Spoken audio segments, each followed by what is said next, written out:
All right, good evening, everyone. I think JP turned it on. We should be on, yeah. I'd like to call the September 21st, 2020 regular board meeting to order. Mr. Roberts, you please call roll. Mr. Butler? Here. Mr. Kruger? Present. Mr. Metzler? Here. Mrs. Talley? Here. Mr. Unati? Here. We're all present. Everybody rise for the Pledge of Allegiance, please. Pledge allegiance To the flag of the United States of America and to the republic for which it stands, one nation, under God, indivisible, with liberty and justice for all.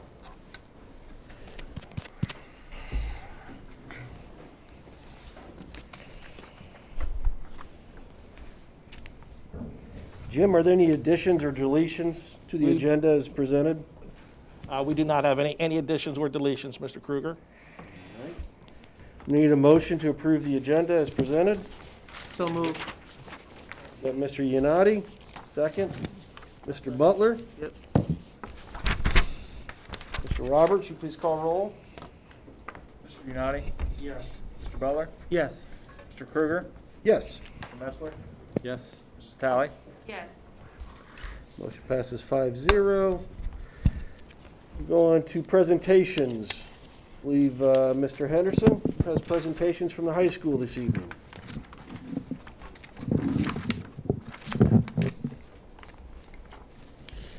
Good evening. How's everybody doing? All 13 of you, I guess. Maybe 14 of you. So tonight I've got Mrs. Byers and Mr. King with me here. We put in a school store, as some of you know, but it looks amazing. They've done an awesome job getting it all set up. But more importantly than just a school store, they're going to talk about how that fits in with what they're doing with our students, how they're getting students involved and getting them some work experience. So I'm going to have them come up here and explain to you and talk to you about how they're using that school store.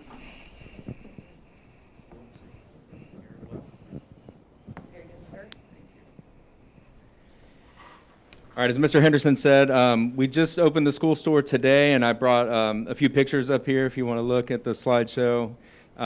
Some things are still in the works, as COVID brought us slow to a lot of things. Toward the end of the year, we had students vote, and Canal Corner is what they came up with as a name. So that will be the name of the store. This will be the signage that we're waiting on right now, everything else we have. So hopefully we'll get that in the next couple weeks. These are some things that we're offering in there. We, again, took a survey to ask students what they are interested in, and so we have some bags and pennants and hats and school supplies and just a lot of trinkets and things that they said they wanted. We also have a corner set up for Brock Strong Foundation so that they're able to sell some of their merchandise in there, and they're on the way to bring new stuff. So just a nice tie into the community, I guess, and we talk about philanthropy a lot with our students, and I think it's a good way to exhibit it right in the school store. Again, there's a list of some things we have. We had cabinets put in. I also have, on the right picture, there's going to be a lot of silhouettes of sports figures. So every sport that we have, including band and the commander and all that stuff out there, they're going to have one up there too. So we should have about 30 of those on the way. So we're still working, but we're getting there. Is this what it looks like, or is that a mock-up? This is it. This is the store. Okay. Yep. Just the signage out front was the mock-up. Yeah, the signage was the mock. Everything else is what it looks like right now. Okay. Yep. So, like I said, we opened it today during lunches. Students are still a little quiet and not getting out of their shell yet, which is understandable. So we had some students come in, and we sold about $150 worth of stuff today on day one. So, you know, the money that we earn, we're going to put back into Business Professionals of America is where it's starting now. And then we'll use that profit to help where we need to in the school, you know.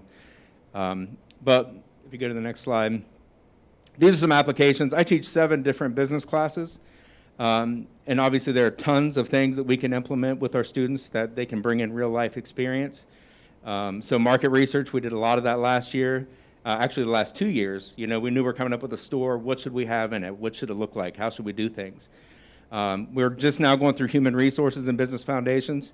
So I had them all fill out applications and talked about resumes, and we talked about what the departments are and how we're going to run the store. And so, they're applying this stuff, and they're excited to do it, which is the goal. We want it to be all student-led at some point. So inventory, accounting, promotions, you can read the rest of the things there, but there's just a lot of real-life application stuff that we can roll in with these students, which is a big plus. And they're not just learning it from my past experiences, but from real numbers and real information that we're putting in there. Mrs. Byers is another part of this. I'll turn it over to her to talk about hers.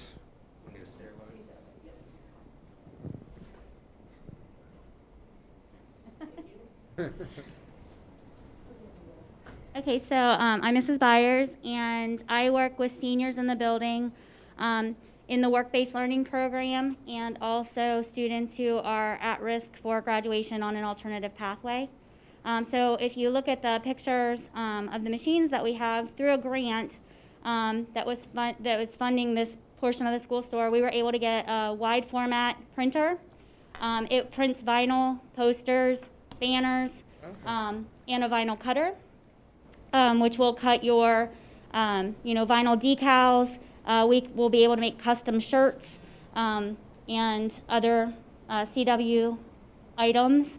Along with that, the next picture is a heat press. That's what will allow us to make the custom shirts.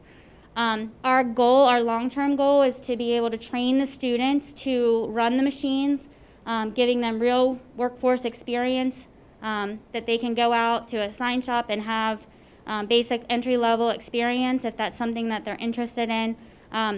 We're in talks with Adobe to try to get some credentials potentially in place that they could come out with a 12-point credential, which is one of the requirements for an alternative pathway to graduation, through learning to use these machines. So there's a huge tie-in with our senior class that we're hoping to, as we get the machines up and running. We're still waiting on some of the things with construction.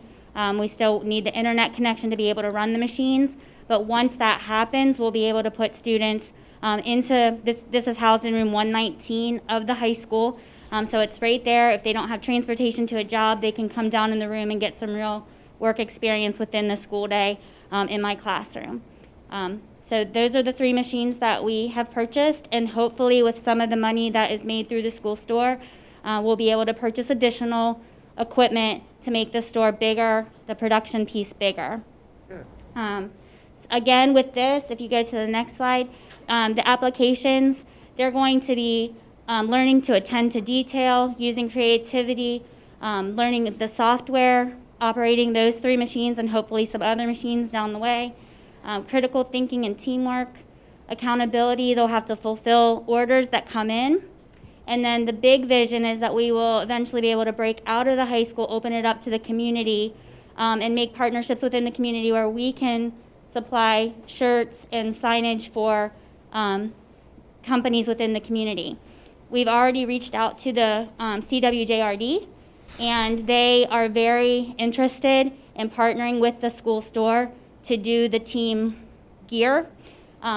We're starting potentially with volleyball if we get that up and running this month. So we're reaching out and trying to get those connections, and so it's a really exciting time for the school store and the production piece of that. Anyone have any questions? I was just curious, as far as like the people running the store, I know you got a lot of teachers involved, but are a lot of our students involved in actually running the store from period to period, or is it more teacher-led right now? So we do have students that are running it, students that are in Business Professionals of America, which starting last year, every student that I have in business or Mrs. Thomaschek has in her classes are part of BPA. So any of those students, especially the ones that I knew from last year that are in school this year and not home, I've trained them already, and they started today opening the store. And so I was in there, but I had my class outside. We went back and forth, and they really didn't need me. So that's my goal. Okay. I want them to do things, and then the cash handling and stuff like that will be me still, but I want them to do inventory and everything. So Awesome. right now, students are all the way. That's I what think we that'd want. be a good opportunity, especially dealing with the Business Advisory Council. I know they're looking for a lot of students who kind of have those skills, and even some of those skills like showing up on time, being respectful, dealing with customer service. And I know some of those soft skills are what they always are looking for. So it sounds like this is a good opportunity to develop Right. some of those. And one of my assignments this week is soft skills, so they have to look at the soft skills. And businesses can teach you all that other stuff. They can teach you how to do A, B, and C, but if you can't be polite to people and handle yourself that way, you're not going to last long. So that's ironic. We're doing that this week, and they're evaluating themselves, like, how do I look on this scale? Good. So Awesome. Sounds good. Good evening. I have a quick question. sure. First of all, I just would like to commend you because what you're doing is providing such a valuable learning tool for the students. And myself in particular have a certain affinity for school stores because my senior year I was also a part of our school store in my high school in Akron.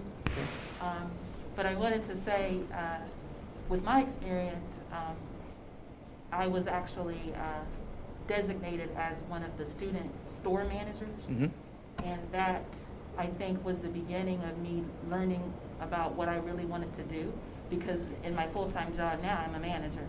But I wanted to say, are you offering like balloon sales as a component of your school store? Because with my experience, that was a very big part of our store, and it was very profitable.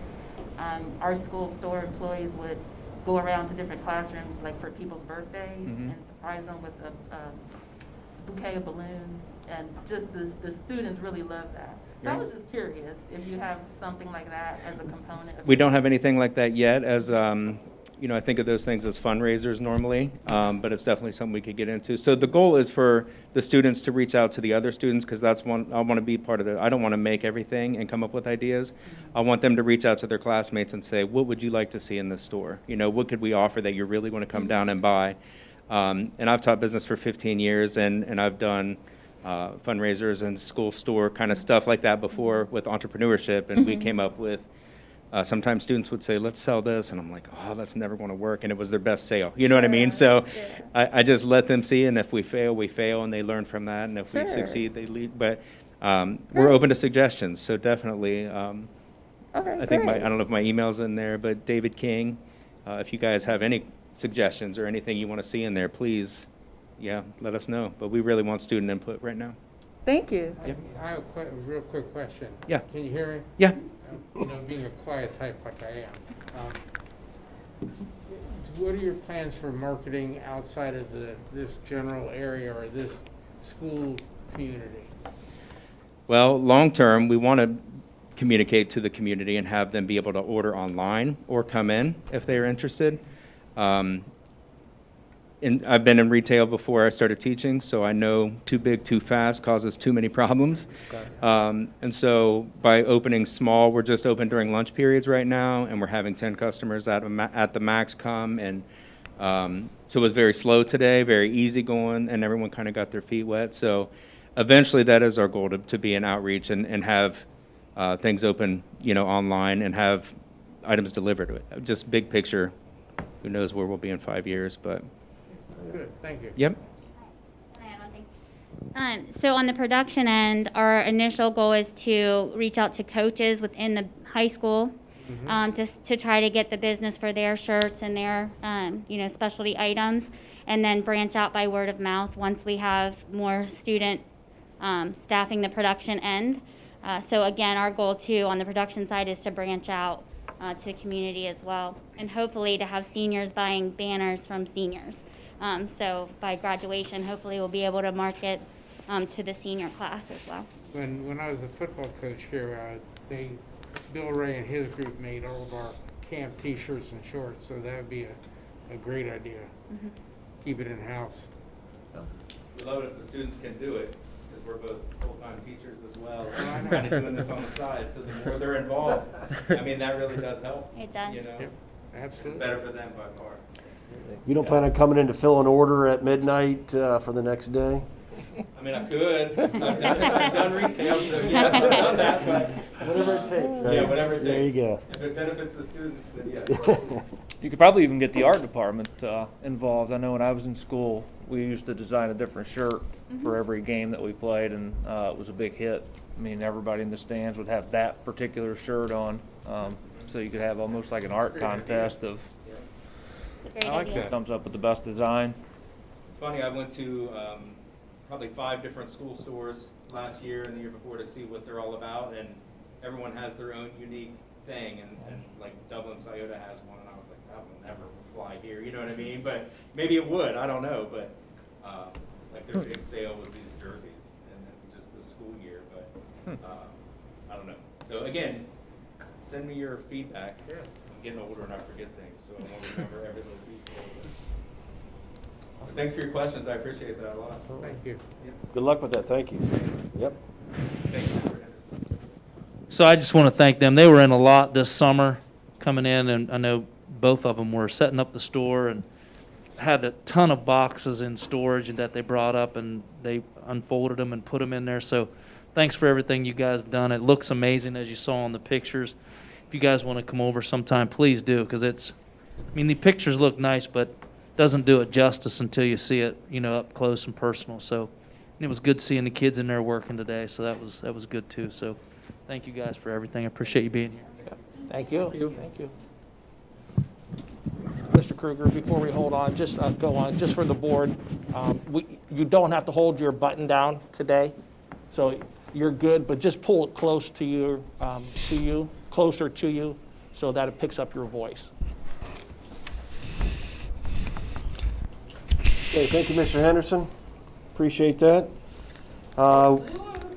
Next presentation, it's going to be Amanda Conley.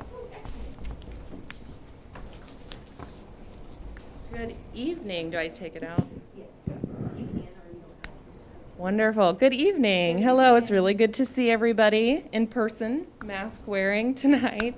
So I just want to give you a little bit of an update on what we've been doing with the school district. I'm the president of Enhanced Collaboration Consulting, a human relations consulting company with a focus, especially this summer, on diversity, equity, and inclusion.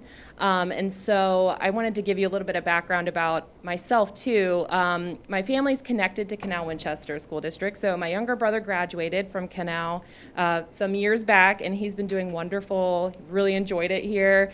Actually, right across the street is where I passed my ordination papers at David's UCC, right down here. And so we've just always loved this community. And so part of this initiative has really been finding a way to give back. So that's what this first level that we've completed has really been about, has been our connection to this place and to the people. How do I make it go? Kevin, you just ask Kevin. Oh, okay. Thumbs up for the next one. So level 1 consulting, that's really what that was all about, was a way for me to give back to the community. That was born out of my dad and my brother came for the rally. This summer, they met at the school, the high school, and alumni and students and folks had gathered to address those issues of race that came up this year. And just the support that they received from the school district was wonderful. Not everybody has been doing that. And so Mr. Sattler reached out, said there was more maybe that he wanted to do. And so level 1, the communication support, summer resources for the teachers, for staff, and our 2-hour webinar, which I'll give you the updates on how that went. And then we'll get to level 2 a little bit later. My hope was after level 1, if there's more that you all needed, we would be able to proceed with that vision for how to better support the community. Overall, my heart's desire really has just been to walk with people in kindness and in positivity through all of this, because this is such a stressful time to be humans in general. So the fact that COVID has been going on, and then on top of that, we've had racial tension and so much angst and emotion, it really requires a very gentle, I think, gentle touch. And so my hope has really been to work with you all and anyone else to go through this, just to make this both productive, educational, and also really helpful in just a more positive way. And so just to give you an idea where we started, I met with Mr. Sattler and other staff to really get a handle on the communications piece. So what do you all believe as a school district? So we were able to really nail down, and this encapsulates that in one sort of vision, that Canal Winchester Schools believe in your mission to empower all students, and therefore your vision is to promote a culture that celebrates equity, inclusion, and diversity for your students, staff, families, and your wider community. So we've been working on nailing down the details of, if people are sending emails and want to know where the school district really stands, that these are the things that you all care about, and that your actions and the school itself really embodies that in more than just a topical fashion. So we'll get into the education that I provided this summer. So I provided this 2-hour webinar. It was held August 28th. We did have over 260 participants. It was recorded for watching, and that's available to any of you who would like that. And then I also have the survey results from that education that I did with the team. So overall, these are the outcomes we were really hoping for, that for your teachers especially, for them to walk away being able to name ways to increase their resilience. Because like I said, right now is a really challenging time just to be a person in the world. And then I wanted them to walk away being able to name the ways to engage with empathy with their students of color, and especially in times like this, how to identify positive ways to navigate conversations about race. Having those tools are so important. Identify ways to create a safe environment in their classrooms and then outside of the classroom, just in how we communicate with one another. And then identifying symptoms of trauma, because again, right now is a traumatic time with COVID and everything else going on. The students may be embodying certain symptoms. So things to look out for. And then giving them some tools for diffusing conflict, because it's going to be all around us. Because like I said, emotions are really high. And so I was hopeful just that this is what they'd walk away with. So at the end, we sent out the survey via SurveyMonkey. I really enjoy that website. Makes things very easy. And so I asked folks how they rated the webinar overall. Overwhelmingly, folks thought it was good or excellent. We had some folks in the middle there. And I asked for feedback that we'll get to in a little bit for those who it didn't fit. So the content because again, a webinar, so technology. So just the content, slides, visual aids, and videos that I used. Overwhelmingly, I think it was over 200 folks said excellent, over 50 said it was good. And then I'm gonna work out some kinks because I had a couple videos that wouldn't start, but overall pretty good. I had them rate me as an educator for my own just knowledge. So 237 folks said excellent, which is always wonderful. 22 said good, 1 said fair. My presentation skills, 235 excellent, 26 said good, and 0 for the other 2, which was great. And then just to get a sense of, did I prepare folks for what I was going to do? Because I had sent out some emails with resources and with things for people to look over before they came for the webinar. So I really wanted to make sure that once they got to the webinar, it was what they expected it to be. So again, 77% said it really did meet their expectations or sort of went above their expectations. And 21% said good and 2% said fair. And 0 for poor, which is good. So just to give you an idea, I got hundreds of comments. So I just included a few for you to get a sense of the kind of feedback I got, because as an educator and as a consultant, it's really important for me to know how to continue to serve you better. And so folks said things like this, that it would be nice to have it in person, which, COVID again, more time to discuss, and folks overwhelmingly said really positive things like, great job, thank you for providing this to Canal Winchester teachers. And then, some input about questions, not feeling comfortable asking certain questions in a big group like that. So I've been meditating about ways to make it a little bit more intimate. So if you have an uncomfortable question, you feel a bit more comfortable asking it. And then we also had folks who just, overwhelmingly positive. folks want to continue this work, and that's what I wanted to underline in the last one there, that folks really want to continue forward, which is wonderful. And so folks did give some insight about the kinds of things they would like to see. So we're going to get into more of the specifics for teachers, like certain scenarios and certain examples to really help bolster them when they're engaging race in the classroom. Okay, so we will think about these next steps. I'll be working with Mr. Sattler on bringing a vision that he's had to life of getting feedback from the community. So we will be working on a virtual town hall that we'll be hosting in October. So I do have the format and everything included in this, so I can show you exactly what that's going to look like. It's a format that's worked really well for other school districts as well. I'm a part of a Central Ohio Diversity, Equity, Inclusion group of professionals, and other folks at big schools, small schools have used the format that's similar to what we're going to use for you guys. So to give you an idea of what that will look like, we'll welcome, well, after we send an invitation out to folks, we're going to encourage people to sign up ahead of time to have a 5-minute slot where they can share as an alumni, a student, a teacher, or a staff person, or a parent, to share maybe some feedback or some kind of positive change they would like to see. And so my hope is that we will get folks on the agenda ahead of time. We'll know exactly who's speaking. We'll give them their 5-minute slot. I'll reach out to them ahead of time and make sure that they have all the information they need to enter into the virtual forum and participate. And so when they do, and as many onlookers are welcome as wants to participate, everyone will have this sort of agenda.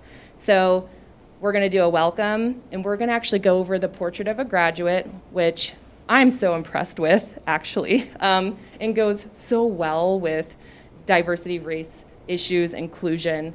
And so we're going to talk about that.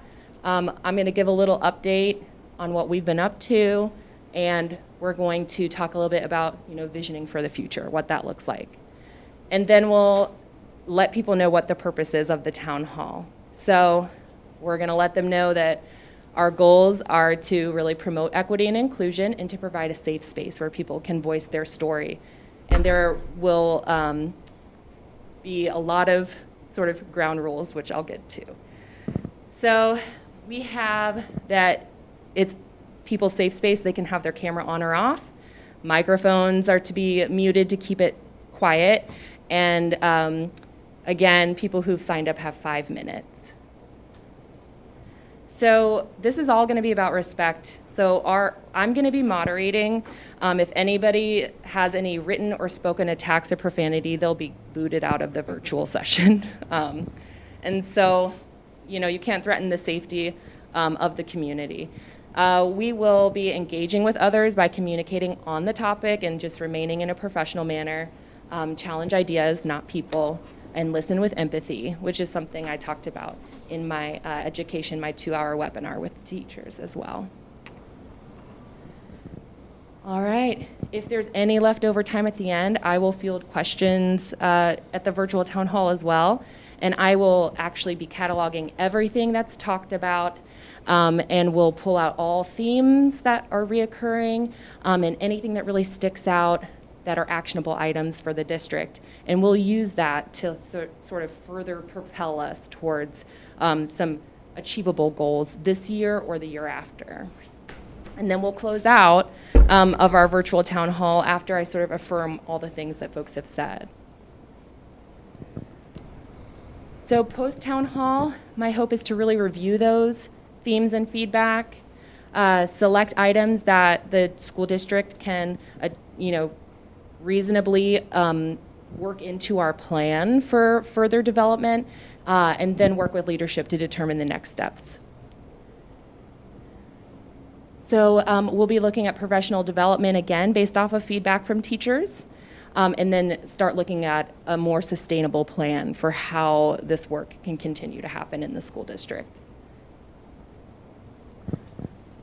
That's most everything. I think also I left out that I did meet with leaders this summer as well to go over the portrait of a graduate and some ways to positively use race and diversity in the midst of this, encouraging positive imagery, people of color, leaders in the community. And it was a really wonderful time with the staff. And so, yeah, I just want to throw that in as well. Do you all have any questions for me? Well, I did want to say I appreciate you coming out this evening. I know that you've been working with Mr. Sotler and working with the district, trying to plan for the future and trying to fit that into our mission statement, which is empower students for success. And the one thing I know that, you know, obviously, and hopefully you guys can hear me, is that as we move forward, I know that one of the things that we're looking for, and I know for me in particular, I can't speak for everyone, is I want to make sure that we put something in place, whether it be this year or next year, that's sustainable, but it's also concrete. Because the fear a lot of times is that when issues like this pop up, we have conversations, and that's great, and that's a good place to start.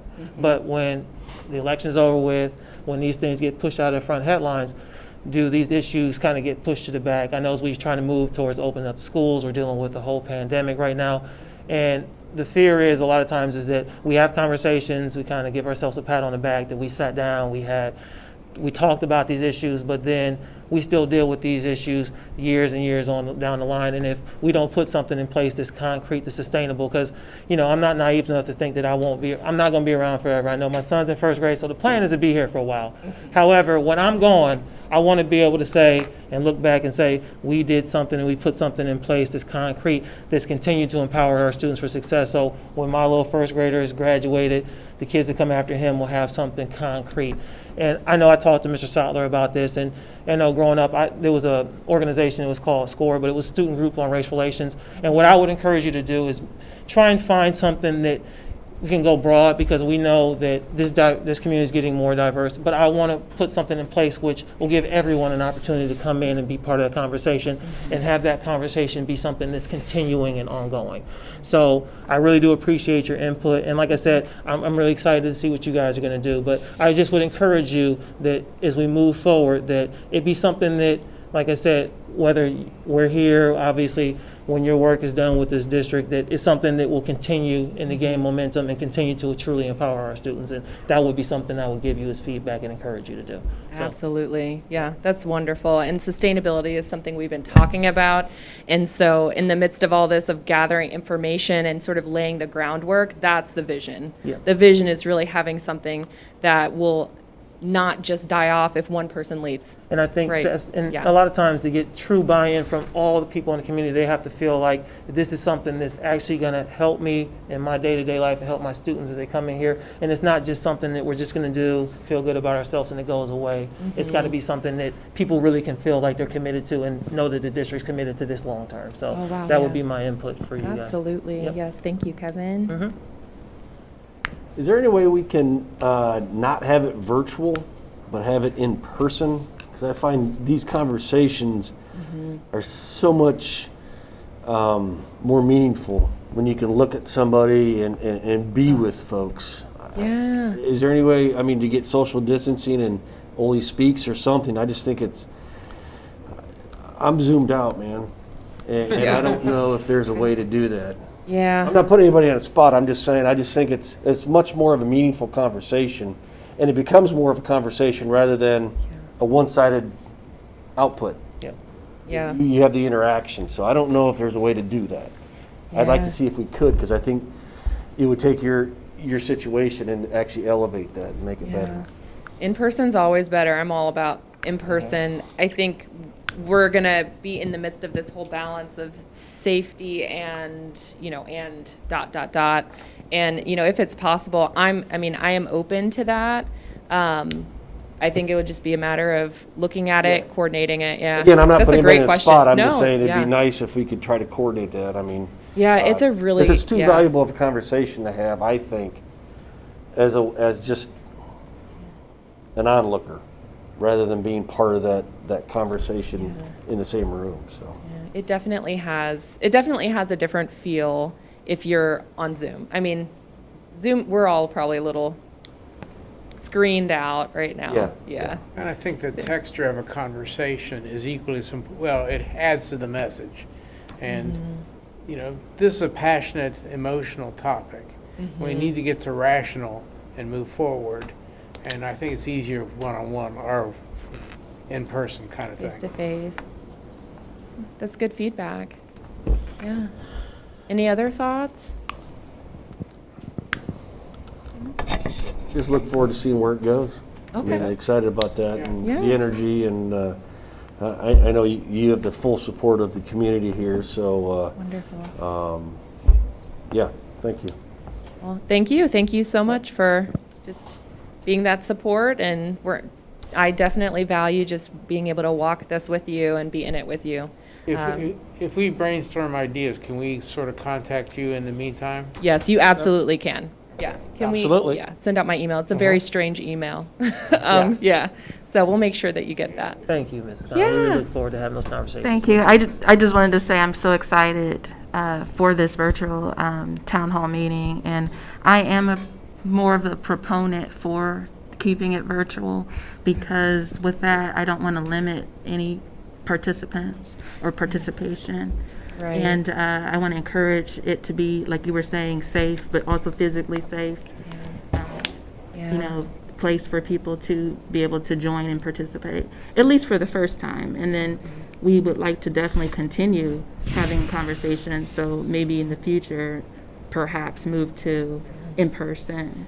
Yeah. But And also, you know, you never know. We could get an overwhelming number of people responding to the invitation, and we may not have time to squeeze everyone into that two hours that evening.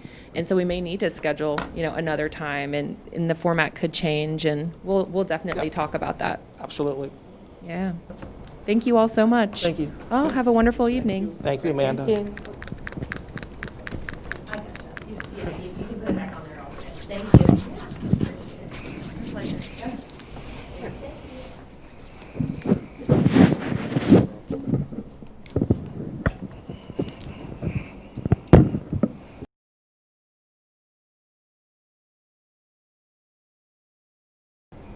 Good there, Kaya?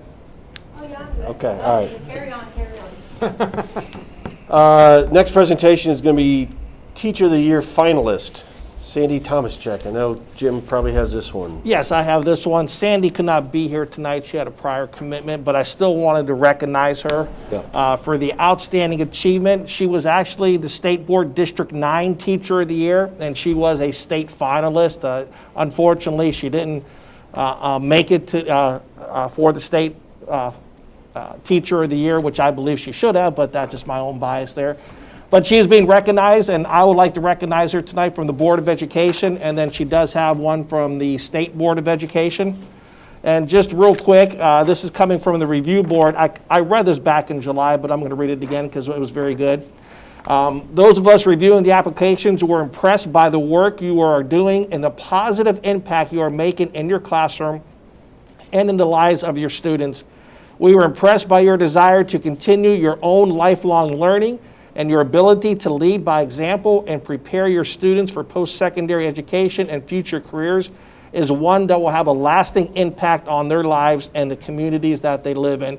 And that was from the review board that reviewed all the finalists.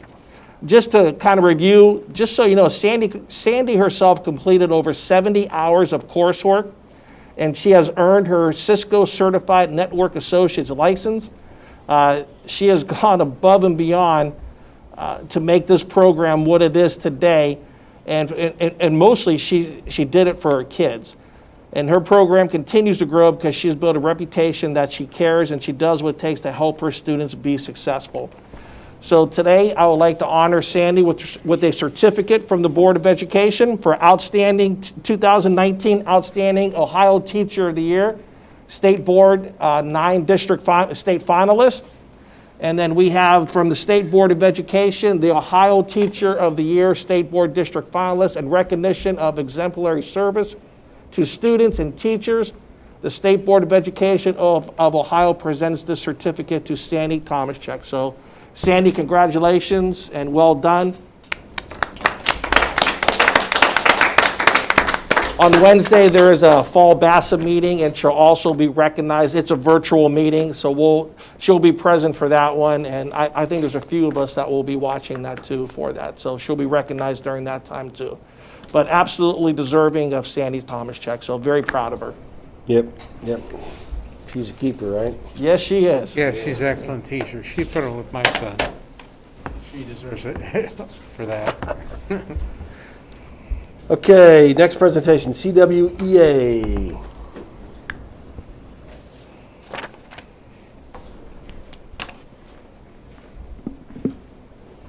Hi. We are going to celebrate all of the wonderful things that are happening at our different buildings.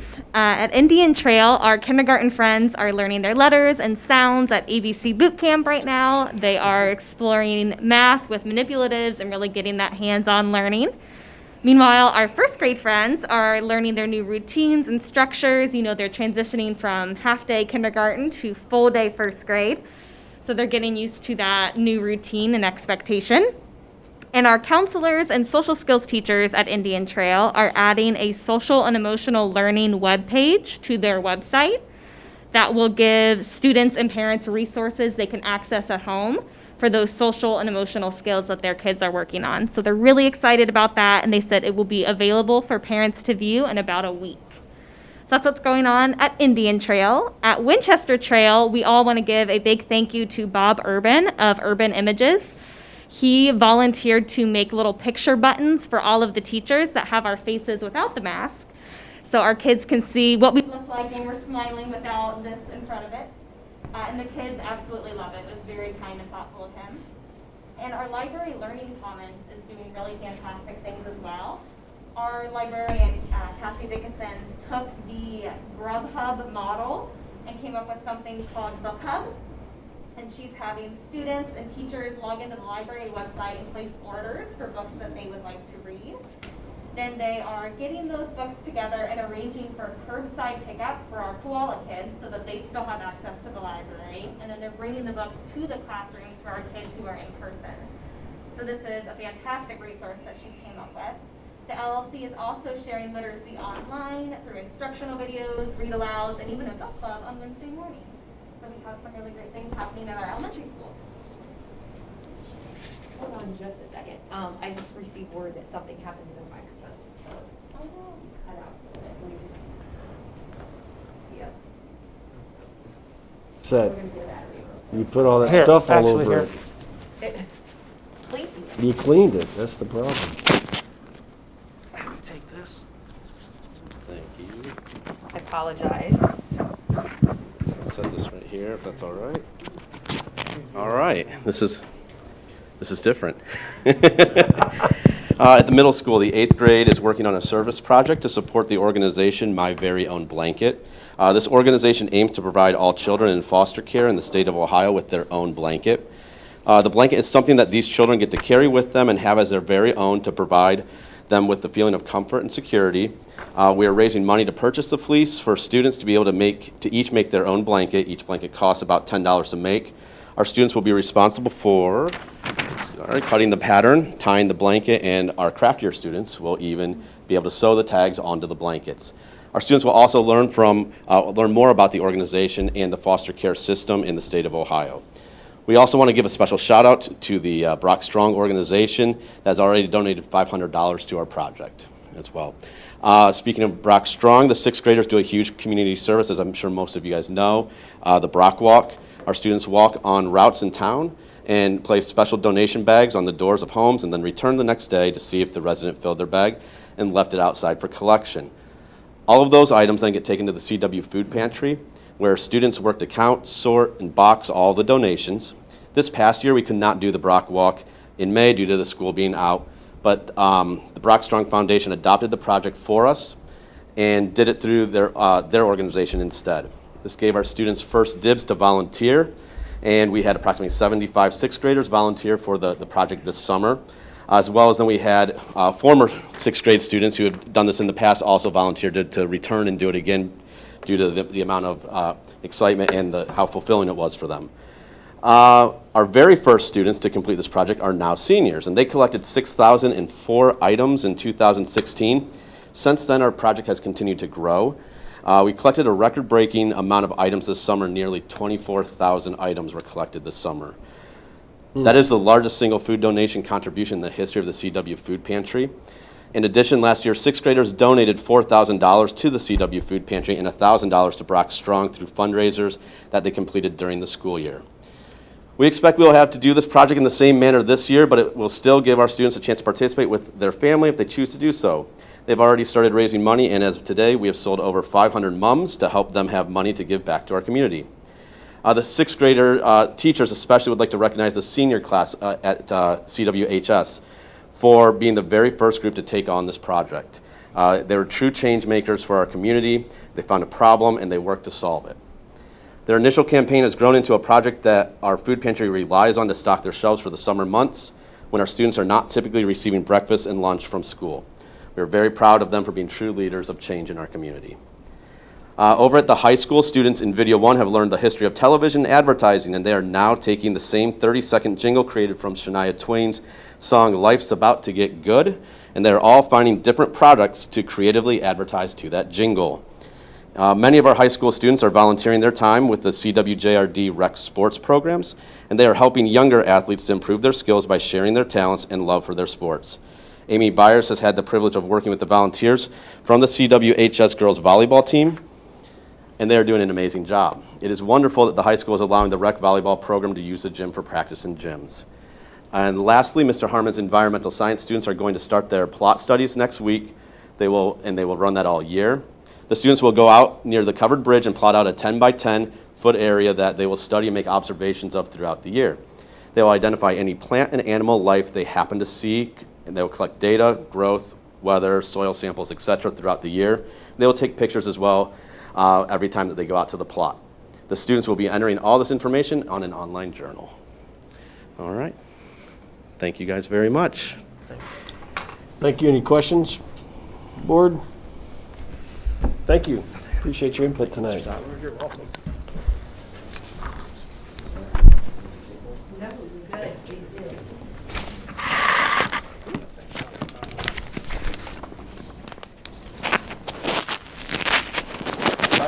Public voice. We do not have any public voice Thank tonight. you. So with that, we are going to move into the executive reports. And first up is Treasurer Nick Roberts. Thank you, Mr. Kruger. Good evening. I'll keep it fairly brief tonight so I don't echo what I said the last couple months. If you go to the financial page right there, Mr. Watson, that'd be great. We have received some of our property taxes, but we're still waiting for the Franklin County tax settlement to come in to get a clear picture of year over year, so we're not going to have that just yet. But we are starting to get a pretty good picture. Actually, go to the next one. I like the year over year better.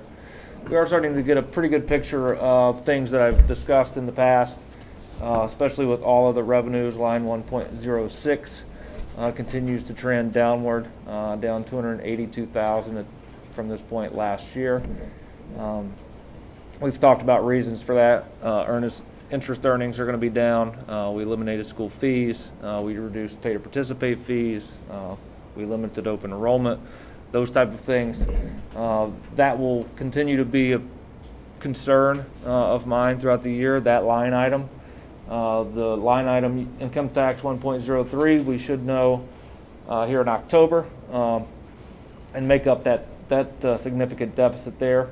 Line 1.01 and 02, like I said, we're still waiting for the Franklin County final settlement.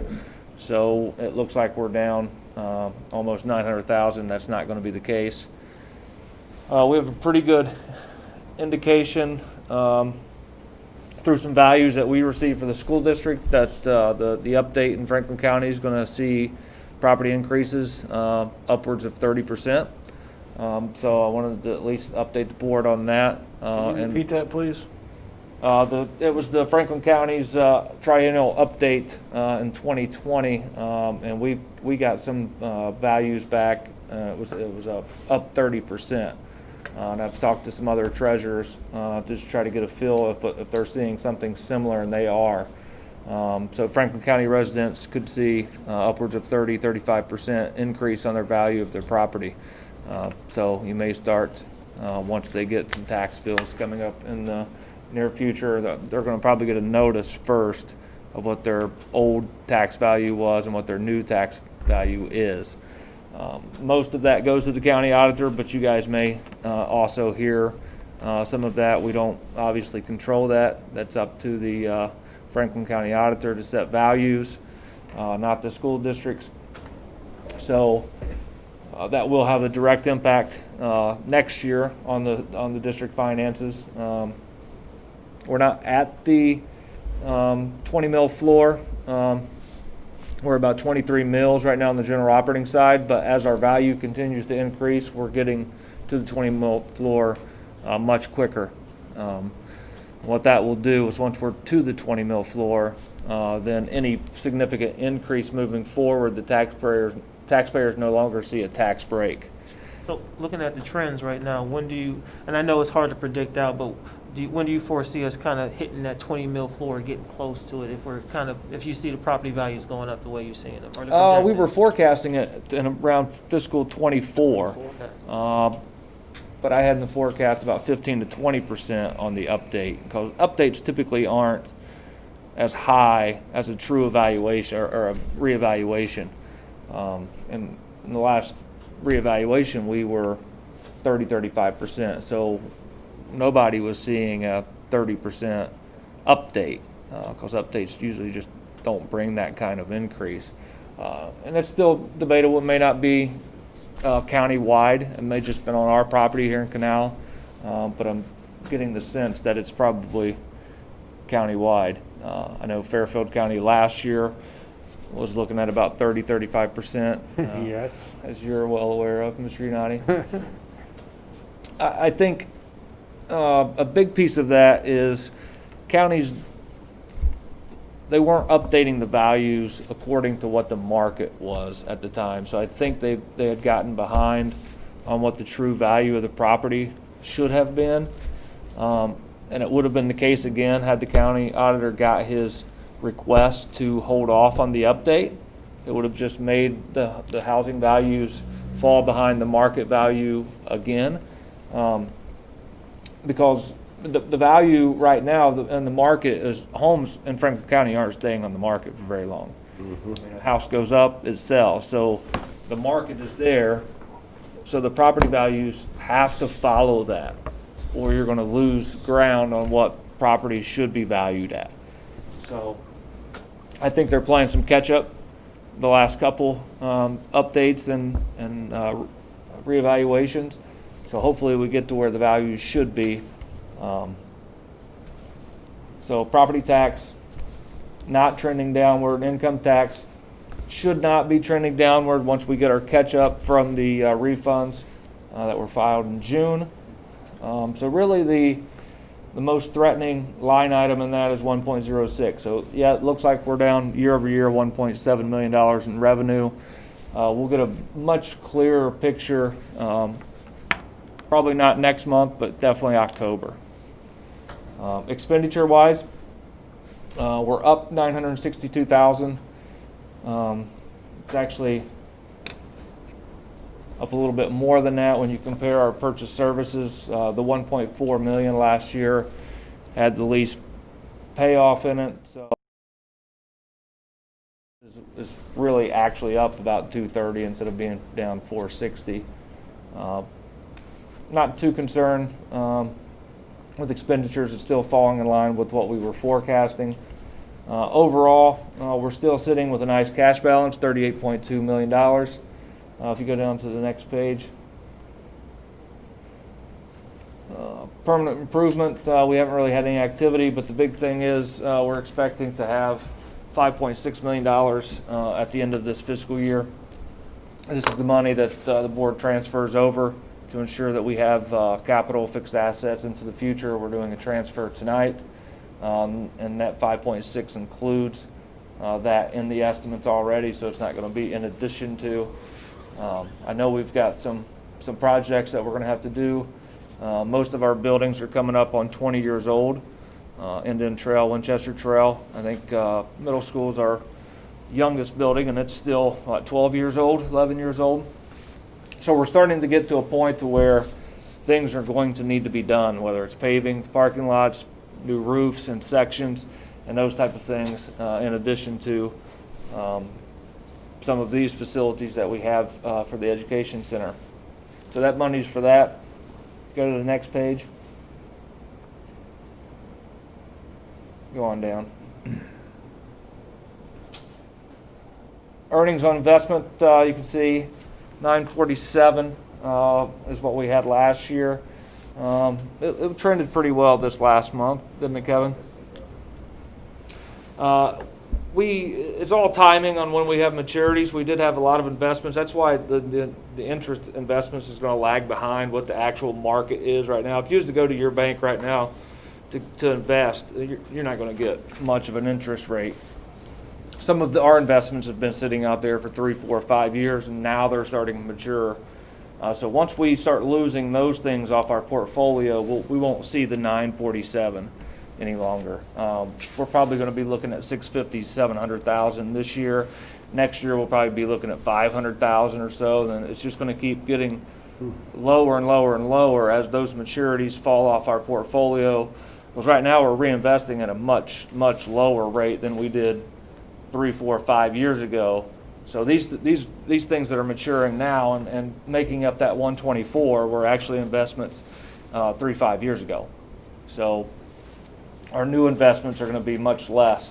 So that's going to be a nice cushion that we lose out of that other revenue line item. So we'll have to get creative and maybe come up with something else other than fees.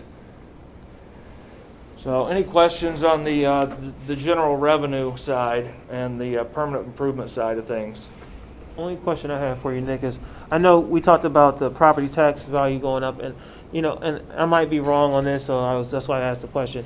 From my understanding, is there a certain rule in place or certain laws that kind of protect particularly our older folks in the community who already have existing homes, so they don't see a huge increase in their property values, or is that 30%?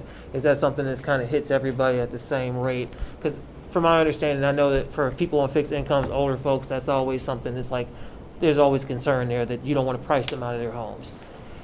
Yeah, it points to the 20 mil floor, so there's a reduction factor. Okay. So if your home goes up, the millage collected goes down. Okay. So we're still at a level to where if your value goes up, the rate collected on that will go down. So it's supposed to be a wash. Okay. So we're moving closer to the 20 mil floor. So that's why when I talk about that, when we get to the 20 mil floor and an increase happens, you're going to lose that reduction factor because it's going to reduce down below 20 mils, and state law says you can't drop below 20 mils. So then it's going to come right back. So it's going to be almost an inherent increase for taxpayers. So staying away from the 20 mil floor is a good thing for our taxpayers. I mean, it doesn't work for every homeowner that way because it's brought in as an aggregate for the school district. So let's say the average increase is 70,000 and yours is only 40,000. Well, yours may have went down more than your neighbor whose home went up 80,000, for example. So it's based on averages of home values. So it doesn't work exactly that way. And you said we still got a little time before we hit that floor, so we got about a 4 to 5 year window right now based on what you're looking at before that really Correct. kicks in. Okay. So, and being at the 20 mil floor is not a negative thing. It just we have to educate our community of when property. If we were at the 20 mil floor, we would probably be coming out with something to educate the community that they're going to be facing some increased taxes. Because we're not. I mean, other people are also on the tax bill too. So it's not just the schools. But we have the biggest impact. About 60% of their tax bill is due to the schools. But there are other entities and their taxing situations can impact the tax bill too. But it will definitely have an impact, greater impact once we get to the 20 mil floor and you see a 30% increase on your value, then you are going to see a pretty substantial cash out of pocket on your tax bill. But we're still protected to a certain extent right now with the reduction factors being in place. Awesome. Well, thank you. If you want to pull up the insurance real quick, Kevin, we'll give a update on health insurance. things are starting to slowly come back. I think the dental program is already pretty well back to what it was, and people going to their normal visits and things like that. Health isn't quite there yet, but it's getting a lot closer. If you look at year over year, Kevin, let's go to the next one.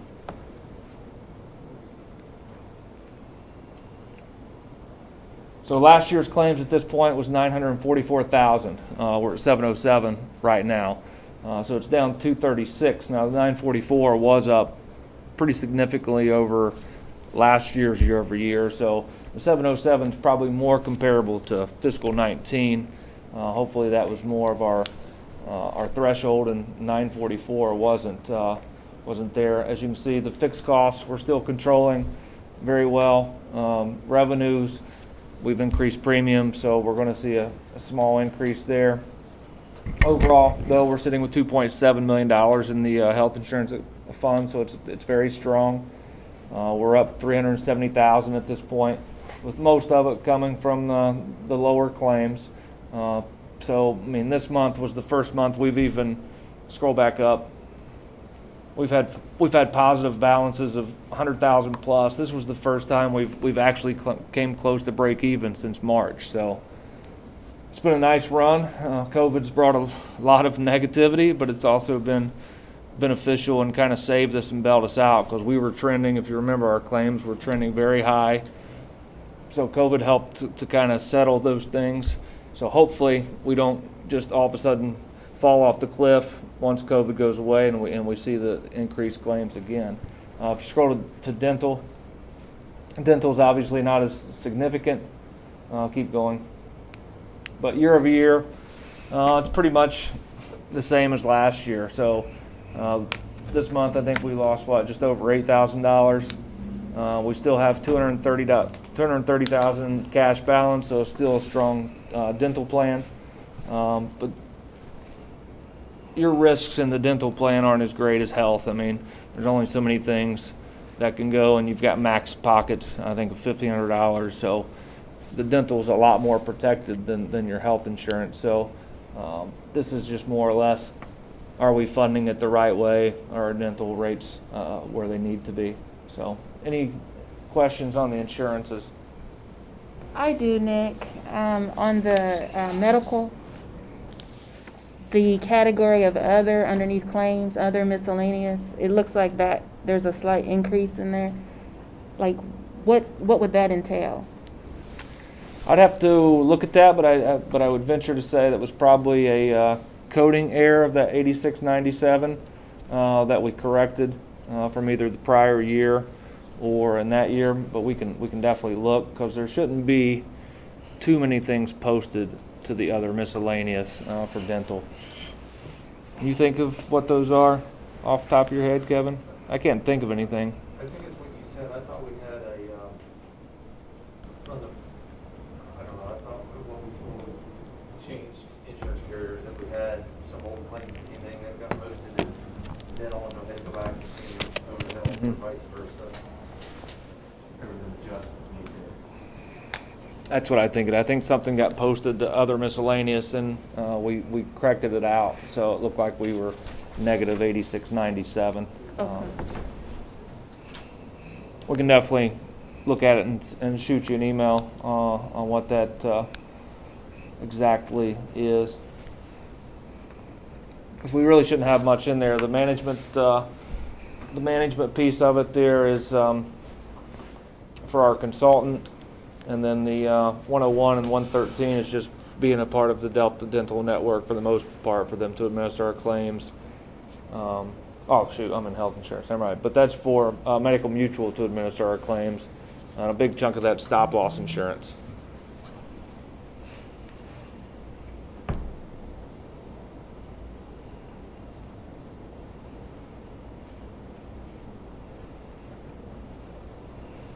So, any other questions?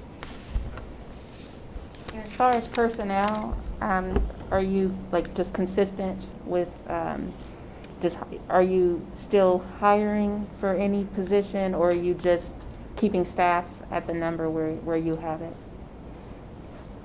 For this, for personnel? Yeah, for this year, we had minimal hiring of staff. Most of it was replacement of positions with minimal staffing, and that's something we are constantly looking at to make sure, because we understand that's our biggest cost. That's our biggest expense. And so that's something we will always look at, whether it's this year and or next year, COVID or non-COVID. That's something that we're going to keep a close eye on to make sure we're doing our best job to maintain the proper educational system, but also, not to overspend on personnel if not needed. Okay. And this year specifically with resignations that came in the summer, or late in the summer, we did not replace, I don't know the exact number, but I want to say probably 5 positions, maybe a teacher and then several para pros, because of the fact that we only have kids in half the time. So that there were less students. So we were very aware of that. And then replacement, you'll see there's some resignations coming up. Specifically bus drivers, there's some of those we're going to have to replace. Gotcha. The routes are still rolling. But those are not new positions, those are Yeah. replacements. So relatively speaking, you're still going to be pretty conservative. Oh, yes, yes. Yeah. We'll be conservative. Okay. Yeah. For sure. Any other questions for Nick?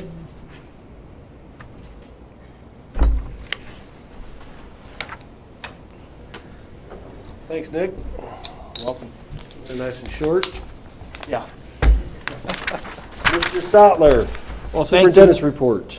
Well, thank you, Mr. Kruger. Good evening, everyone, and welcome to all our viewers. Hard to believe that we're starting the 3rd week of school already. And for the most part, I think we had a pretty good start to the year under the circumstances that we were dealing with.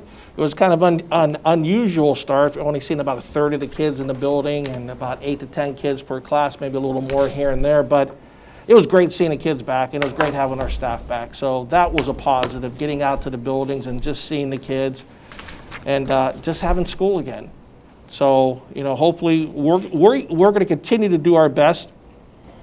I just ask for everyone's continued patience and understanding as we try to work through the hybrid and or the koala. We're trying to build a plane and fly it at the same time, and that's not always an easy task, and that's what every school is going through right now. One of our themes for the year is adaptability and flexibility, and each day our staff members are adapting to the new learning and our students are adapting to the new learning environments, and we're all being flexible on how we operate and how we teach or how we learn. And I just want to give a big thanks to all our administrators, teachers, and support staff for an outstanding job getting ready for the school year and for preparing the best learning environments and opportunities for our students, whether you're in a hybrid and or the koala model. We got a great staff, and you just can't thank them enough, because you don't understand, most of us, this is new to all of us.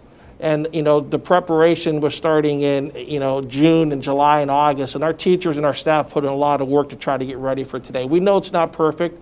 We understand there are some things that we have to do better, but every day we're learning and every day we're making it better for our students. So they're doing an outstanding job, and I just want to say thank you to all of them. And I'm very proud of them, and I'm proud to be part of this organization. And we're going to continue to do our best to make sure we provide the best learning environments for our kids. And so every day is something new, but we're going to make it better. One of the things I talked about earlier in the school year is the theme of hope. And one of the things that we want to make sure our kids know that their future will be better than their present today. These are just challenging times to all of us. We heard it earlier from Amanda Conley. And we want to make sure that our kids understand this is not here to stay, that things will get better. Because we all need that. Our staff needs to hear that. We need to hear that. We need to hear that our future in 2, 3, 4, 5 months a year is going to be better than our present today. And I think that's good for everyone mentally, emotionally, to have that understanding is that the light at the end of the tunnel is near. It's there. And so we want to find those silver linings and all those dark clouds and know that what's going to happen in the future is going to be better than now. And that's something we want to try to instill in our kids so they have that hope for their future and that it will be better. And our staff is doing an outstanding job trying to do that, but we all need that. I have to encourage that and instill that in our staff and everyone else. So it starts from the board, from me down to our administrators, to our teachers, to our kids, and hopefully to our families out there. I know the big question out there is if or when we're ever going to return to school 5 days a week. You know, I think all of us could sit here and say, we want to be back in school 5 days a week. That's what we want for our kids. You know, the answer right now, it's hard to have that when we know that we have social distancing still in place. Even with a third, we're about a third of our kids, where if we actually would bring all back, it's about 66%. You know, that's hard to manage 3 to 6 feet in the classrooms and in the hallway when you have 20-some kids in there.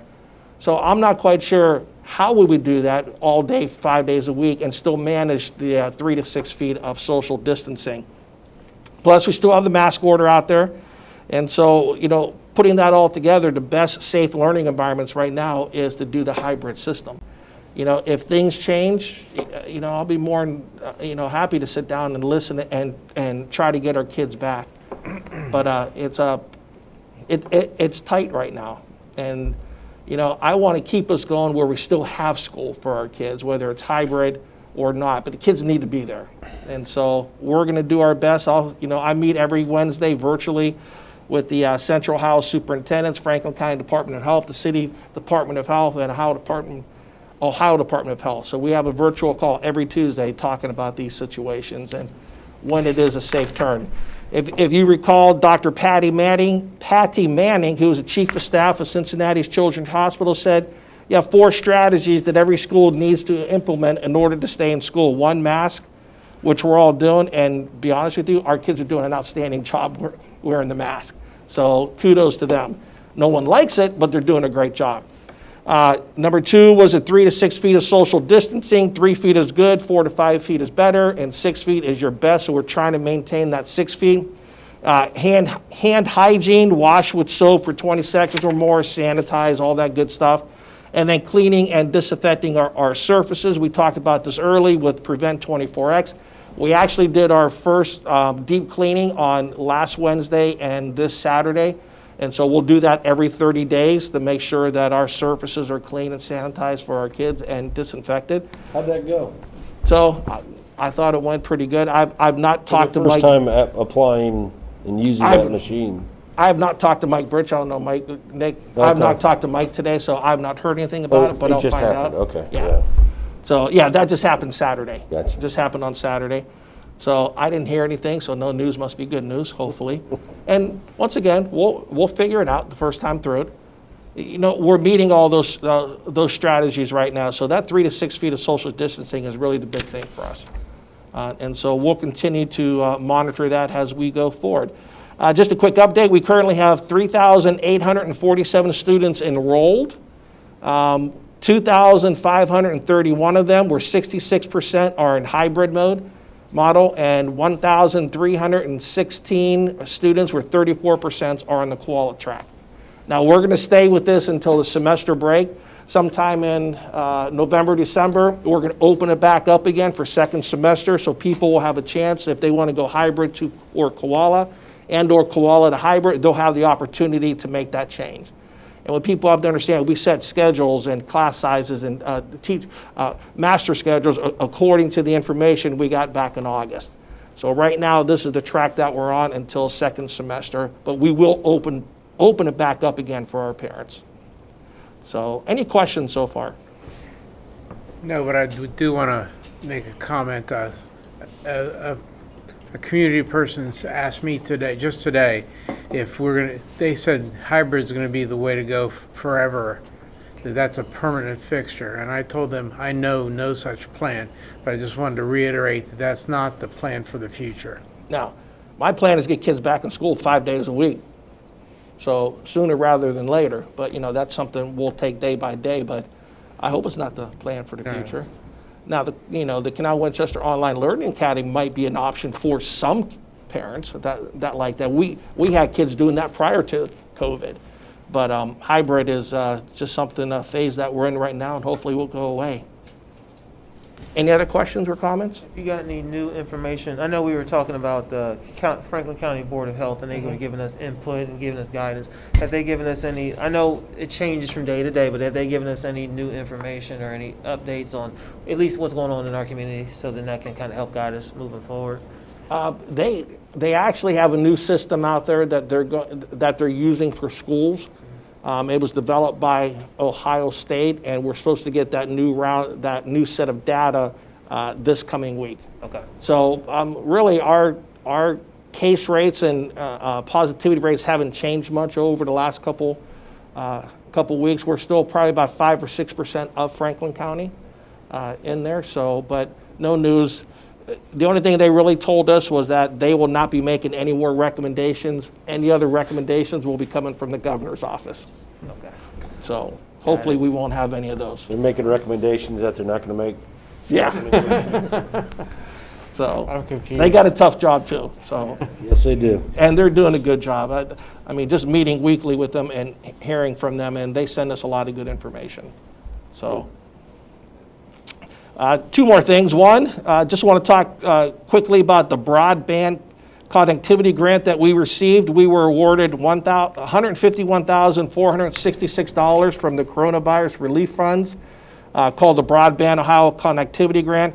I think it was a total of $50 million to Ohio, and Ohio Department of Education kind of split that up, and schools were able to apply for it, and we received $151,466. We're going to use that to purchase outside wireless access points to all our buildings. So teachers will have the ability to go outside and teach and still have access to the internet. We'll have it out at both our stadiums. That's probably my chain hitting my, yeah, it is. Sorry about that. And so we'll have outside wireless points to all our buildings, and including the stadiums for the kids and community members to wear. And also, we're going to purchase more hotspots, mobile hotspots called Kajits, I believe somewhere in the range of maybe 70 to 80. And that's for our students that maybe do not have access to the internet at home, that they can take home this mobile hotspot to make sure, especially those that are either koala or one we're in hybrid mode model, that they have access to the internet. So Mr. Hoffman's working on all that right now to get that in place. And hopefully we'll have it within the next couple of months. Yeah, this grant was very restrictive. So Yes. there's only a very small amount of things that you could purchase. You actually had to get real creative, but the whole point of it was to help kids get online and to be educated, and because you couldn't put access points inside.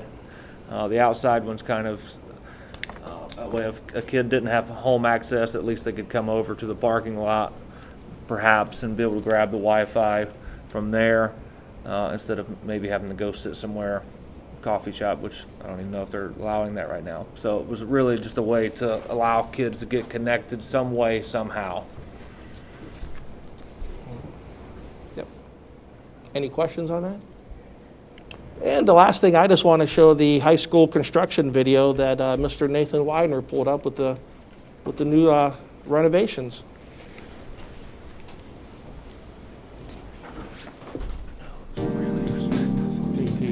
Yeah, I didn't think about that.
That's a brick wall now. It used to be the entrance.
So Mr. Widener, our video production teacher, put that together for us. He was also the one that did our high school graduation.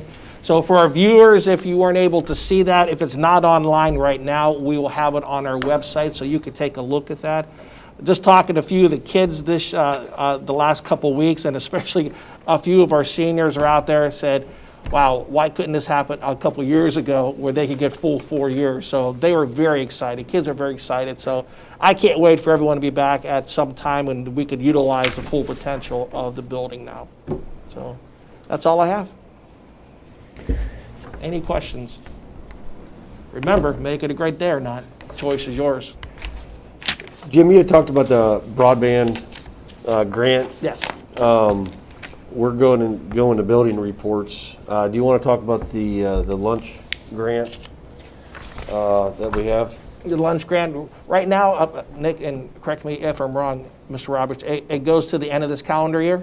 Yep, December 31st. December 31st, and right now lunch is free of charge to all our students.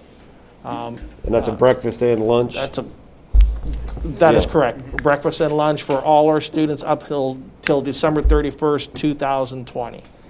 And so I'm not sure what's going to happen come January 1st, if they're going to extend that or not. But that's also, we're also feeding our kids in the koala program, so we're taking lunches out to them. So all our students are being fed throughout the week. Yeah, I've heard very good positive feedback from that program. Yes. So I think it's fantastic. It is very beneficial right now for us. And so we'll see what happens come January 1st. Anything else I want to add to that? No, it's just thank you to the federal government. It's a grant, so for every lunch and breakfast served, we get, what is it, $5, Kevin, for lunch? 3 cents for lunch and 2 cents for breakfast. So we get that direct from the federal government. We were already getting a reimbursement for the free and reduced kids, but this is district-wide, obviously, where we're picking up that money for every student until December 31st. So it helps keep the food service department afloat a little bit with only having missing 1,200 kids in the district. I mean, that could help hurt student sales. So being able to serve the lunch to the koala kids too will help get the numbers up and keep the food service department in the black. So I know some districts are really struggling and having to supplement general fund for that. We're not in that We're not in that territory, thankfully, and we don't look to be due to this anytime soon. So food service is still a strong department right now. Absolutely. And just, excuse me, just to piggyback on the free and reduced lunch for our parents or families that need that, they still need to fill out the form. Because we don't know what's going to happen after December 1st. So we're still wanting our parents, we need our parents to go out and still fill out the form, even though you're getting a free lunch right now and breakfast now. We don't know what. They need to plan ahead. I mean, They need to plan ahead in case it's not there come January 1st. So they still need to fill that form out. Yeah, the last thing you want to come January and the government takes the waiver away, and you're sitting there with you could have had free lunch, and now you're having to hurry to get it or pay, and you don't have the funds necessarily to pay for the lunch. So plan proactively to get the form complete just in case. Okay, thank you. Board, we're into district reports. I know all the buildings are just getting back in the swing of things. That was a lot of the reports going on there. I didn't know if anybody had any specifics they want to pull out and put Kaya on the spot and see if she can answer. And if not, we have individuals on call that are right upstairs if you need it, if you do have questions. Interesting. Or on demand. Mr. Anderson's going to great one.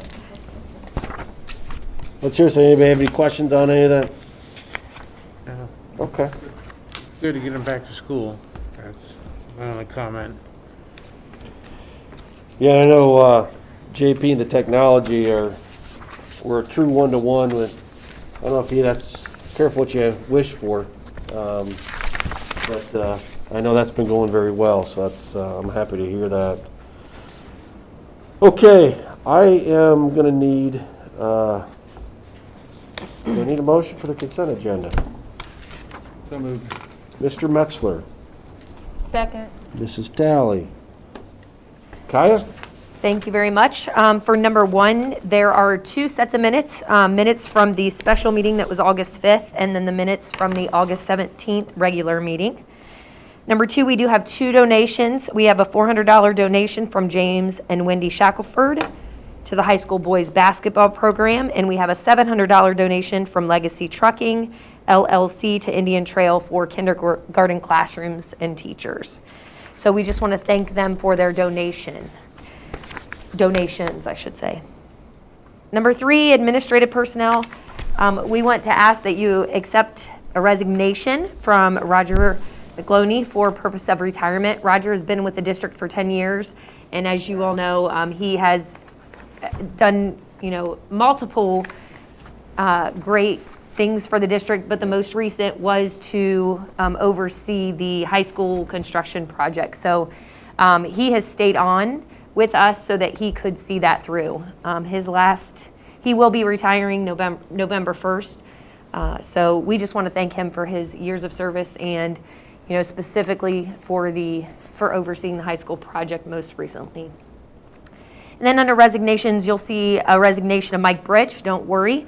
Mike is resigning from the assistant maintenance supervisor position that we had, and he is has moved into Roger's role. So that's just simply really an auditing thing that we need to make sure that we put on the agenda.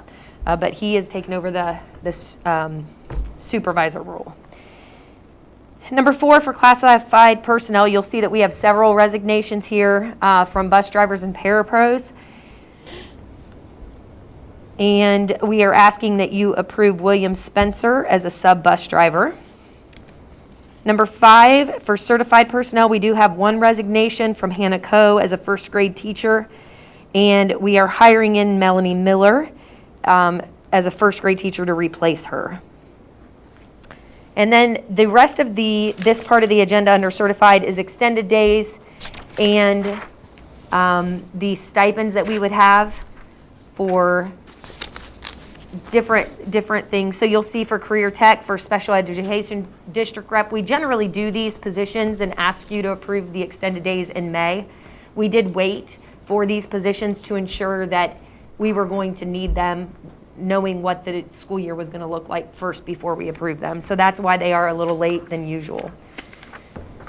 Can I have a question for Hannah Coe? Yes. Says effective the end of 2019-20 year, Correct. so it was effective So last we spring? received her resignation the day before teachers were to start. So she did not start with us for the 2021 school year, so therefore her resignation was official. Got it. Yep, thank you, that's a great question.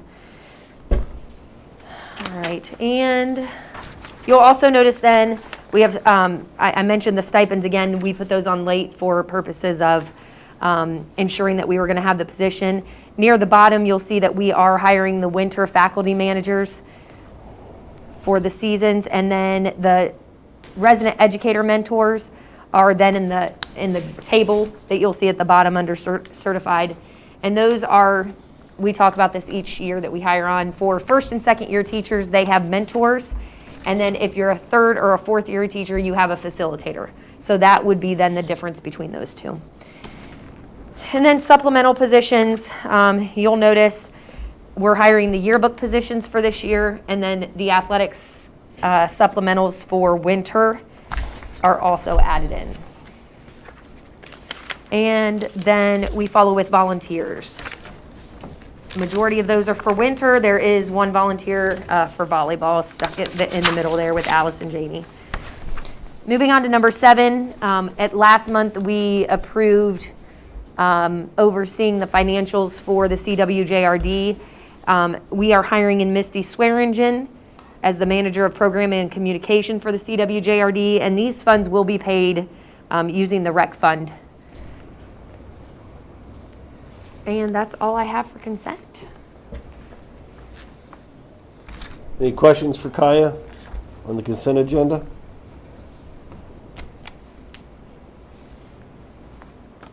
Mr. Roberts, please call roll. Mr. Metzler? Yes. Mrs. Talley? Yes. Mr. Butler? Yes. Mr. Krueger? Yes. Mr. Unati? Yes. Motion passes 5-0 for the consent agenda. Moving on to action items. We have the first action item. I need a motion for the fund-to-fund transfers. Mr. Yanati, I'll go ahead and second that.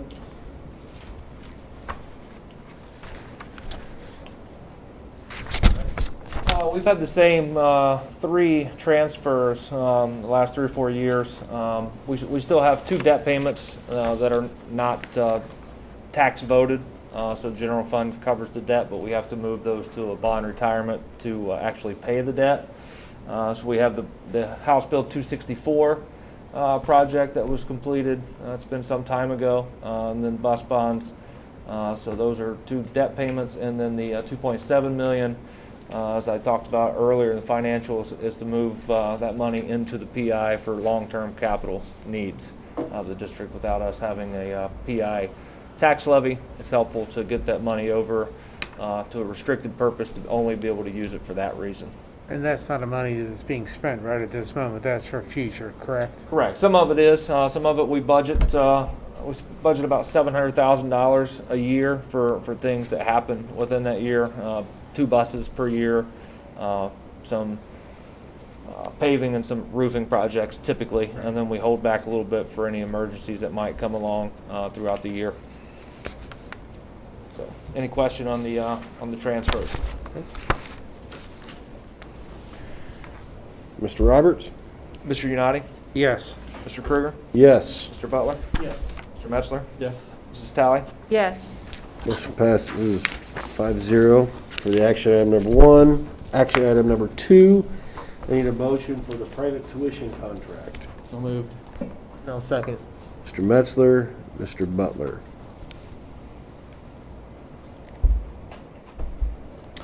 This is a student that we don't have the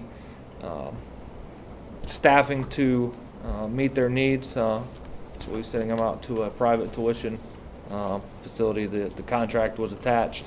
If you have any questions about that, so we should be down to 1 or 2 of these. I know things have been very strenuous on the special service department on some different things. COVID has really had an impact on some of the kids, So there's been some movement that they were not expecting. So we might have one or two more of these coming. Typically they're done and their kids are in, but I think COVID's throwing a wrench in some plans, making it very difficult for some of the students. Any questions? Mr. Roberts? Mr. Metzler? Yes. Mr. Butler? Yes. Mr. Krueger? Yes. Mrs. Talley? Yes. Mr. Unati? Yes. Motion passes 5-0 for action item number 2. Brings us to discussion items. First reading of the 2021-2022 school calendar. Yes, I know we're just starting the Already school there, year, huh? but yes, we need to prepare for next school year. If you recall, a couple years ago, we had to have 2 readings on this. So the first reading, and then we'll come back 30 days from now. And if our community has any input, they could send us an email on the calendar. Right now, we're going to look like our first day of school for kids is Wednesday, August 18th of 2021. And just real quick, go through some of the main, the big ones that are out there. We are going to have a little fall break on August 15th. Our Christmas break or winter break will start December 23rd and go through January 4th. We will also have a spring break of March 28th through April 1st, and then we'll have a Easter break of April 15th through and that Monday of April 18th. And then our students' last day will be May 22nd. One of the reasons why we're going to start a little earlier, that's probably when we have been starting besides the last 2 years with the construction, is we want to end semester at the winter break. That's important, especially at the high school classes, because this year, winter break doesn't end until 2 weeks after, so they come back for a week and a half, they study, and they prepare for their semester exams. So in order to do that, we have to start around that 16th, 17th, 18th, 19th date each year that ended at the winter break. So that, in a nutshell, this is out there. It will be on our website for people to see if they want to take a look at it. So we'll come back next month, and if there's no questions, we'll approve it with the second reading. And we all know this is the voted on calendar. Correct, by the union, by the CWLS. union, so they have their input in there, so good. We're going to have another discussion item number 2, the first reading of board policy. So Mrs. Hunt is going to have this one.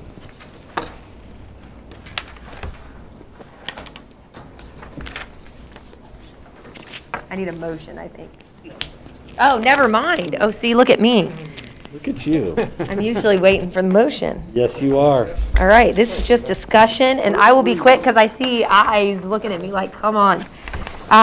But the policy changes here are actually pretty, they're not drastic changes, so I'll be able to go through this pretty quick. 1530 is evaluation of principals and other administrators. That policy had listed OTES in there, and we're removing the references to student growth measures because they are no longer available in OTES this year, and then moving forward with OTES 2.0, which we'll get to in the spring. The growth measures, which are currently or were 50% of a teacher's evaluation, they are now embedded into the performance rubric, so that goes away. 2270 and 8800, religion in the curriculum and religious patriotic ceremonies and observances. This was revised because of changes enacted by House Bill 164. The new law defines religious expression to include prayer, religious gatherings such as prayer groups, distribution of written materials or literature of a religious nature, and any other activity of a religious nature, including wearing symbolic clothing or expression of a religious viewpoint, as long as that expression is not vulgar, obscene, indecent, or offensively lewd. Our boards are no longer permitted to restrict student exercise of religion to lunch periods or other non-instructional time periods. Finally, the law declares that a school district may not prohibit a student from engaging in religious expression when completing homework, artwork, or other type of classroom assignment. Rather, the assignments must be graded or scored using ordinary academic standards and shall neither reward or penalize the student based on the religious content. This reflects the current Ohio law. 3124 employment contract. This removes references to employment of administrators, which is covered in policy 1520, employment of administrators. So the 3124 is where we get into professional staff teachers. So it's a separate section, so we've had to remove the administration out of there because it's already covered in 1520. 5610 and 5611 are revisions provided for the use of the preponderance of the evidence standard of evidence and determination of student discipline. This standard is consistent with the standard of evidence that has been applied in the non-discrimination and anti-harassment policies in effect. In addition, retention of investigatory records has been added to both policies. 6144 is investments. This policy is revised to include the provisions of House Bill 251 to increase from 5 to 10 years the maturity period of other political subdivisions bonds and obligations eligible for investment of a district's interim monies. This also reflects current Ohio law. 6152 and 6152.01 talk student fees, fines and charges, and waiver of school fees for instructional materials. These policies are revised to provide the authorization to allow for online payment of fees, fines, and charges. Additionally, the policies have been streamlined to identify fees to be charged and waivers that may be available. 6325 is procurement federal grants funds. This policy is actually, this is a new policy for us. Actually, no, I'm sorry, I got ahead of myself. This policy is revised to reflect the statutory language of Ohio Revised Code 3313.843 that allows for the purchase of services by a district from an educational service center pursuant to the authority of the Ohio Department of Education. This one here is where I was getting ahead of myself. 6424 is procurement cards. This is a new policy and has been in place to reflect significant changes in the structure of this purchasing mechanism and to provide the appropriate structure and security for use of same. I can't say that word today. Procurement cards differ notably from credit or debit cards and are not subject to the regulations of Senate Bill 312. However, recent audits have found improper procurement card transactions and weak management controls in Ohio school districts. This policy is recommended for adoption if the district makes use of the procurement card purchasing, which Canal Winchester does.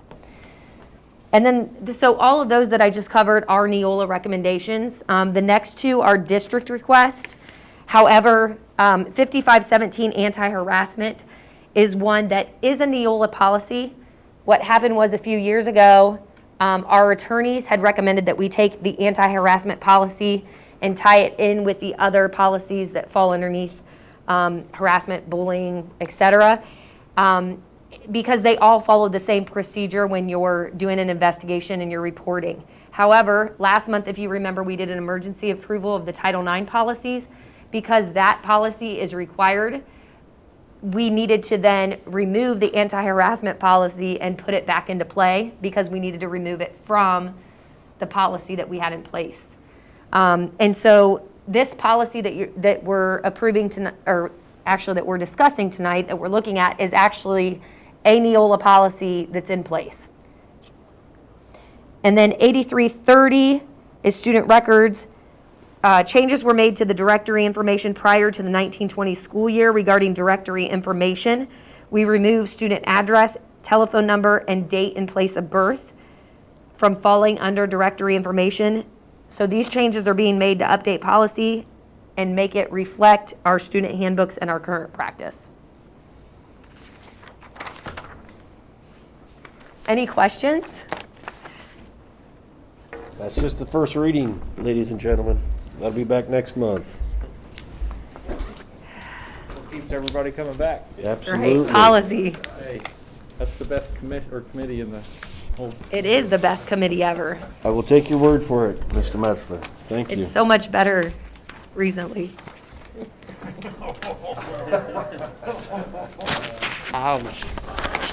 Any reason to move into executive session, Mr. Sattler? No, sir, Mr. Kruger.